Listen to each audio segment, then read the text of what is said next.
కొండా సురేఖ అసలు పొద్దున లేస్తే చాలు మొత్తం వీళ్ళ న్యూసే అసలు టీవీలో పెట్టిన ఏ సోషల్ మీడియాలో చూసినా కొండా సురేఖ వాళ్ళ కూతురు సుష్మిత వీళ్ళ టాపికే నడుస్తుంది. అయితే సీఎం రేవంత్ వచ్చిన తర్వాత వాళ్ళపైన ఏ నిర్ణయం తీసుకుంటారు అని చెప్పి అందరూ ఎదురు చూస్తున్నారు. మరి ఏం జరిగింది? సో ఎమ్మెల్యేలు అందరినీ పిలిచి మీటింగ్ కూడా పెట్టారు ఇదే అంశం పైన అని చెప్పి కొన్ని మనకి న్యూస్లు కూడా వచ్చినాయి. మరి ఇప్పుడు కొండా సురేఖ వాళ్ళ కూతురు పైన డిసిప్లినరీ కమిటీ నోటీసులు కూడా ఇచ్చినారు. సో వాళ్ళు మేము దానికి తగ్గట్టు మేము చెప్పుకున్నాము, అది అయిపోయింది. సో కూతురు చేసిన వ్యాఖ్యలకి నాకు సంబంధం లేదని తల్లి చేసిన వ్యాఖ్యలకి నాకు సంబంధం లేదని కూతురు, వీళ్ళిద్దరూ ఇలా నడుస్తూ ఉన్నది. సో ఈ టాపిక్ ఇట్లే పోతుంది, దాన్ని డ్రాగ్ చేస్తూ ఉన్నారు. అయితే సొంత పార్టీలో ఉండి సొంత పార్టీ పైనే ఇలా విమర్శలు చేయడం, ఒకళ్ళనొకరు అనుకోవడం, ఇదంతా అసలు ఎందుకు జరుగుతుంది? సో కాంగ్రెస్కి వీళ్ళిద్దరి వల్ల లాభం జరుగుతుందా, లేకపోతే పార్టీలోనే గొడవలు జరిగి నష్టం జరుగుతుందా? సో వీళ్ళపైన ఎలాంటి యాక్షన్ తీసుకోకపోతే ఈరోజు కొండా సురేఖతో మొదలైన ఈ వివాదం ఇంకా మిగిలిన కాంగ్రెస్ నేతలు, ఎంపీలు ఎవరైతే ఉన్నారో వీళ్ళందరూ కూడా ఇదే దారిలో వెళ్ళే అవకాశాలు ఉన్నాయి అని చెప్పి కూడా కొంతమంది అనుకుంటున్నారు. సో మరి కొండా సురేఖ పైన, సుష్మిత పైన ఎలాంటి యాక్షన్ తీసుకుంటారు? తను అలాగే పార్టీలో కొనసాగుతుందా, లేదా తనని పార్టీ నుంచి తీసేస్తారా?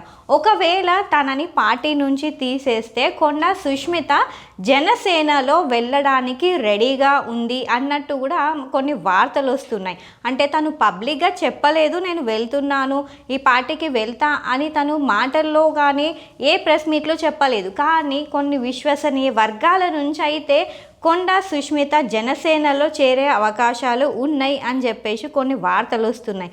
మరి కొండా సుష్మిత ఇలా ఉంటే కొండా సురేఖ తాను ఒకవేళ కాంగ్రెస్ని వీడితే ఏ పార్టీలోకి వెళ్తుంది? అయితే డీకే అరుణ బీజేపీకి రమ్మని, ఇక్కడైతే ఇలాంటి వివాదాలు ఏవి జరగవు, అంతా మంచిగా ఉంటుంది అని చెప్పేసి తనని పిలుస్తున్నట్లు కూడా కొన్ని వార్తలు వస్తున్నాయి.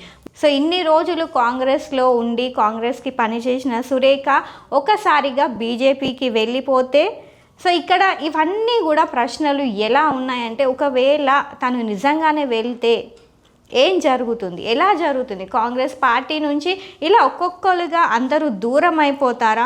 అందరూ కూడా అలా అపోజిషన్ పార్టీస్కి వెళ్ళిపోతారా? ఇప్పుడు వాళ్ళపైన ఎలాంటి యాక్షన్ తీసుకోకపోతే ఇది వేరే వాళ్ళకి హింట్ ఇచ్చినట్టు అవుతుంది.